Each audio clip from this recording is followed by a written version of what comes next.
এইটার বিরুদ্ধেও বলা দরকার আছে না? না, কিন্তু অনেকে দেখবেন ওয়াকফ বিলের আন্দোলন করছে কেন্দ্রের বিরুদ্ধে বলে শাসকের দালালি করে রাজ্যের, এ আছে না? নাই। এই উলামাগুলোকেও সাবধান, না এরা শেষ করে ফেলবে আগামী দিন। আসুন নূর নবীর উপরে সালাত ও সালাম দেবো। ইয়া নবী সালাম।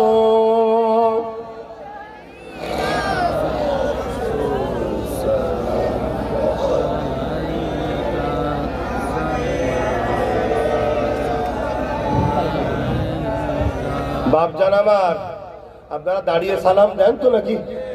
একটু হাত তুলে বলেন না, দাঁড়িয়ে দেন তো নাকি? হ্যাঁ মাশাআল্লাহ। কেন এখন এই দাঁড়ানোলেও ঝগড়াঝগড়ি হয়, ঠিক না বেঠিক গো? কিন্তু আমি আপনাদের ঘরে আজকে একটা সমাধানের রাস্তা বলে যাচ্ছি। যদি কেউ বসে সালাম দেয় তার সাথে ঝগড়া করবেন না। তার সাথে কি করবেন না? ঝগড়া করবেন না। কিন্তু কেউ যদি দাঁড়িয়ে সালাম দেয় উচিত হবে তার সঙ্গেও ঝগড়া না করা, তাই তো নাকি? কিন্তু আমাদের দাঁড়ানোর বিরুদ্ধে কেউ যদি সমালোচনা করে মনে রাখবেন এ মুনাফেক। কি বলবেন? মুনাফেক। বসে সালাম দিচ্ছ ওকে মুনাফেক বলবেন না। কেন? দাঁড়ানোটা প্রেমের ব্যাপার, আদবের ব্যাপার। কে কেমন প্রেম করবে সেটা তার কাছে, ঠিক না বেটি? এই হাতে হ্যাট করেছে লম্বা মানুষ দেখতে পাচ্ছেন, হাঁটে দেখতে হচ্ছে, শুনছেন তো নাকি? তা কে প্রেম কেমন করবে? বাপের 5টা ছেলে, বাপকে কে কি হয় ভালোবাসা নিজের নিজের কাছে ব্যাপার, ঠিক তো নাকি? তাহলে কেউ যদি বলে আমি বসে সালাম দেবো, তার বিরুদ্ধে কি আমরা ঝগড়া করব? কিন্তু আমি বাপের বেটা, রাসূলুল্লাহ রুহানি বাচ্চা তো আমরা নাকি? জানেন তো নাকি? নবী বলেছে আমার প্রত্যেকটা ভালোবাসার মুমিন মুমিনারা আমার হলো রুহানি সন্তান। জোরে বলুন সুবহানাল্লাহ। আমরা আমার নবীকে দাঁড়িয়ে আদবের সাথে সালাম দেবো, এটা তো বিরোধী না করা উচিত, ঠিক না বেটি? তারপরও আপনাদের বলে যায় দাঁড়াবার কথা কোরআনে আছে। জোরে বলুন সুবহানাল্লাহ। বাবুল আদব, এই সরি, ইন্নাল্লাহা ওয়া মালাইকাতাহু ইউসাল্লুনা আলান নবী ইয়া আইয়ুহাল্লাযীনা আমানু, হে ঈমানদারেরা, সাল্লু দরুদ পড়ো। তারপরে কি আছে? ওয়াসাল্লিমু, এবং সালাম দাও। সালামের বেলায় আল্লাহ একটা কথা বলছে তাসলিমা, সবথেকে উত্তম ভক্তি ভালোবাসা আদবের সাথে সালাম দাও। জোরে বলুন সুবহানাল্লাহ, আরো জোরে বলুন। তাহলে কেউ যদি বসে দেয় তাহলে আমাদের কোনো ঝগড়া নয়, কিন্তু দাঁড়ানোর বিরোধী করা মানে জানতে হবে ও মুনাফিক, নবীকে সম্মান করতে চাইছে না। কথা মাথায় ঢুকলো? সেই গাদ্দার গুলোকে চিনতে হবে। আখেরি জমানা, হাতের তালুতে আগুন রাখার থেকে ঈমান বাঁচানো মুশকিল। আমি তোমাদের বলে যাই, তোমাদের যদি নবীর প্রেম আদব যদি দিলে থাকে, ঈমান থাকে, সিনার পাওয়ার থাকে, পৃথিবীর কোনো শক্তি নেই তোমাদেরকে মিটাতে পারবে। তোমাদেরকে দেখলে উপরন্ত ভয় খাবে অটোমেটিক, তোমরা কিছু করবে না তাও ভয় খাবে। সিনার পাওয়ারের এত পাওয়ার, এটা মাথায় থাকবে তো? তাহলে সব থেকে বেশি আল্লাহ রসুল নবীর আদব নবীর প্রেম দিলে থাকবে, ঠিক আছে? আসুন হাদিস পাক বাবুল আদব কিতাবুল কিয়াম, আমার নবীকে সাহাবারা দাঁড়িয়ে দাঁড়িয়ে সালাম দিতেন। জোরে বলুন সুবহানাল্লাহ, আরো জোরে বলুন না সুবহানাল্লাহ। দেওবন্দি বলে একটা দল আছে জানেন? দেওবন্দি দলের মুরব্বী হাজী ইমদাদুল্লাহ মুহাজির মাক্কি রাহমাতুল্লাহ আলাইহি, তিনিও দাঁড়িয়ে সালাম দিয়েছে, তিনাদের কিতাবের মধ্যে আছে। জোরে বলুন সুবহানাল্লাহ। দেওবন্দি হোক, ফুরফুরা হোক, তাবলীগ হোক, বা ভারতবর্ষের যত দল আছে সবাই যার থেকে হাদিস শিখেছে, আব্দুল হক মুহাদ্দিস দেহলভী রাহমাতুল্লাহ আলাইহি, তিনি কিতাব লিখেছে, আল্লাহ আমার কোনো আমল কবুল হবে কি জানি না, তবে আমার নবীর যখন সালাম দিতাম আমি দাঁড়িয়ে দিতাম, আমার এই কাজের উসিলায় আমার কিতাবকে কবুল করেন। আব্দুল মুহাদ্দিস দেহলভী তিনি দাঁড়িয়ে সালাম দিয়েছে। জোরে বললেন না? আরো জোরে বললেন না? তাহলে ভারতবর্ষে প্রত্যেকটা দলের তিনি বাপ হাদিসের সিলসিলায়, বুঝছেন তো নাকি? তিনারা ভুল করেছে। তোমার ভালো লাগে না, শরীর অসুস্থ কি অন্য কোনো কারণ, তুমি বসে দাও না বাবা, ঝগড়া করছো কেন? আমরা দিই। কেন দিই? আমরা সালাম দিলে নবী জবাব দেবে। জোরে বলুন সুবহানাল্লাহ। এই উম্মত বিয়াদব হবে, বিয়াদব কথা বলো তো, নবীর জবাবটা বসে বসে নেবে? তা আমাদের ঈমান বলছে দাঁড়িয়ে নেবো, তাই নিচ্ছি। কেউ যদি মনে করে বসে নেবে, সেটা সে নবীর সঙ্গে জবাব দেবে, আমার কেন ঝগড়া করা দরকার, ঠিক না বেটি? যদি বলে দরুদ তাহলে বসে পড়ো কেন?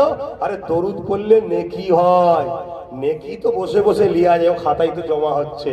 আর সালাম দিলে নবী জবাব দেবে। জোরে বলুন সুবহানাল্লাহ। তাহলে আদবের সাথে হুজুর জবাব দেবে, জবাবটা লিবার জন্য আদবের সাথে হাত বেঁধে সকলে দিল থেকে সালাম দেন। হে নবী সালাম, হে রাসূল, ইয়া হাবিব সালাম, ইয়া নবী মদিনা হতে সব কিছু পারেন। বলুন বলুন, নবী দেখতে পাই, এই সব কিছু দেখতে পাই, কথা জোরে জোরে বলো। হ্যাঁ, এটা হলো সিনার পাওয়ারের সম্পদ। নামাজ পড়ে কপালে দাগ করে বলেছো নবী দেখতে পাই, বিশ্বাস করনি, তুমি তো মুনাফিক বেঈমান, তোমার নবীর উপরে আদব নেই। শুনছো না শুনুনি? কিন্তু আল্লাহ দেখতে পাই, নবী দেখতে পাই, এক নাকি? চলে বলো না, এক নয়। এক হলে তো শিরক হয়ে যাবে, এক নয়। তাহলে কেমন একটু বলে দিই। নবী দেখতে পাই, নবীকে দেখার ক্ষমতা আল্লাহ দিয়েছে, জোরে বলুন সুবহানাল্লাহ। আর আল্লাহ দেখতে পাই, আল্লাহকে দেখার ক্ষমতা কেউ। তাহলে এক হলো না আলাদা হলো? হ্যাঁ, নবী অন্তরের খবর জানে না জানে না? এই জোরে বলে। আর আল্লাহ অন্তরের খবর জানে না জানে না? তাহলে এক না আলাদা? আলাদা। হ্যাঁ, এক হলেই শিরক হয়ে যাবে। এক হলে কি হবে? আলাদা। কিরকম আলাদা? নবীকে আল্লাহ জানার ক্ষমতা দিয়েছে, আর আল্লাহ খোদ নিজে মালিক, তিনাকে কেউ ক্ষমতা দেননি। জোরে বলুন সুবহানাল্লাহ।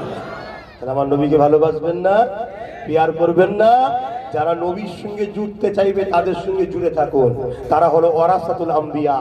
নবীর ওয়ারিস দাবি করবেন, নবীর বিরুদ্ধে কথা বলে। কি রকম ওয়ারিস? তো গাদ্দার, ঠিক না বেঠিক? আজকে কেউ বলে আমি এই দল করি, ওই দল করি, ওই দল করি। কোন দলের লোক তার দলের নেতার বিরুদ্ধে কথা বলেছে দলে থাকে? তাকে বলে মীর জাফর, গাদ্দার বলে বার করতে হয় না, করতে হয় না?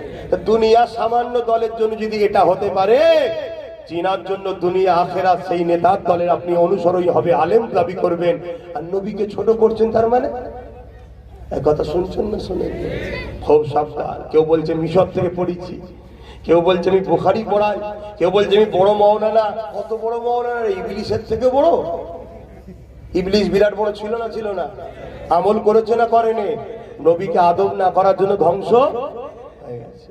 আদম আলাইহিস সালামকে সিজদা করলো না, তাজিমি ছিল সেটা। আমার নবীর উম্মতদের জন্য তাজিমি সিজদাও হারাম। শুনছেন তো নাকি? এখন আবার কিছু বেরিয়েছে পীরকে সিজদা করায়। আমার নবী সমস্ত রকম সিজদাকে হারাম করে দিয়েছে।